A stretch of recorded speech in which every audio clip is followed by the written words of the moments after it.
right, so here we have the Kwik wire chassis harness that I ordered. I had sent out an email to a lot of other companies that offer harnesses for the Dodge D150, and these guys got back to me right away. So they're the ones that I went with. This is raw footage of an unboxing of the Kwik wire harness. So let's get into it and see what it looks like, see what we ended up with and the quality, and we'll go from there.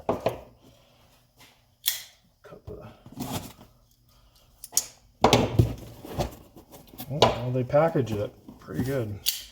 Give them that.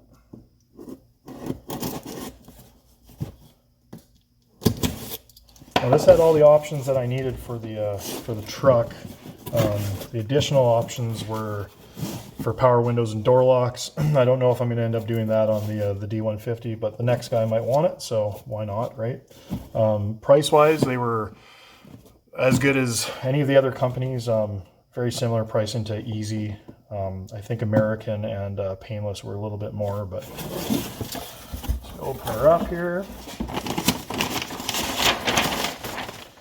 Well, that's always a nice thing to see right off the bat. We got an invoice and it looks like a really good manual. It's all in color. That's the invoice. Make sure you can see that. So yeah, it was about shipped to my door here in Canada. It was $400. Wow, that is oh, threw in some stickers. Yeah, that was a really nice manual. Give them credit for that. And I'd kind of noticed that too with some of the reviews that I saw, is that they had really good customer service. The manual is very thorough. Oh wow, yeah, check that out. That'll definitely make life a little bit easier going forward, right? I pulled all the original wiring out of the Dodge. It had been cut up from, previous owners, and obviously from 85, it had some wear and tear, so I thought it would just be easier, especially with the LS swap, just to go fresh. Wow, I'm really liking this manual. I got it for a Ford, for GM, Chrysler, brake switch, and all that. Nice. Well, so far so good. I like that. And then we got all the pinouts and stuff like that. Now let's look at the actual harness.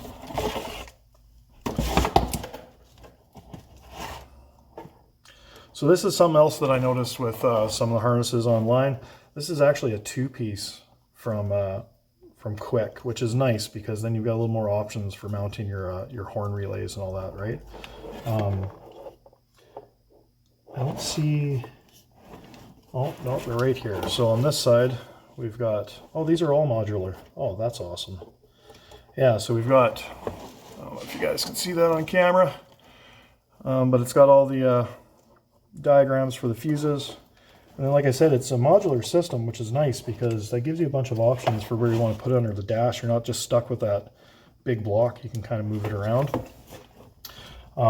One of the main reasons I actually went with these guys, though, is because of this. Now, I don't know if you can see that on camera, but the writing on the wires it's big. It's like every foot, I think is what they say.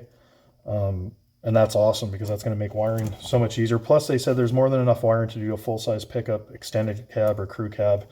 So for a short box from 85, it should be more than enough. And it's all GM wiring code, which is good because I got an aftermarket steering column that's GM pinned as well. So far, so good. I think this was a really good buy. Like I said, they got back to me right away. I don't know if they're following any of the channels or a Facebook page or anything like that, but yeah, they were really good guys to deal with. So I'm looking forward to installing this. The quick update on the truck right now is it's back at the shop. Had a little bit of rework to do on it. The tunnel and firewall is being built. And then we do the steering column. So just grab the steering column over here. Ended up picking up a steering column from Performance World. Don't mind the tape because I was mocking it up. But fits perfect. It's exactly what we need. So that should be good. I got it in raw because I do plan on painting it black. I don't want a lot of shiny stuff in the interior, but this also had a really good price on it too for a budget build. And then yeah, once Trap House Automotive is done with the truck, I can go ahead and get her back here and then start wiring fuel, brakes, all that good stuff, and then clean up the engine and hopefully have it on the road this spring. So there'll be more videos coming, I promise. For the people that are following on Facebook and Instagram, I've had a couple of people ask what's been going on with the truck, and it kind of sat for a bit.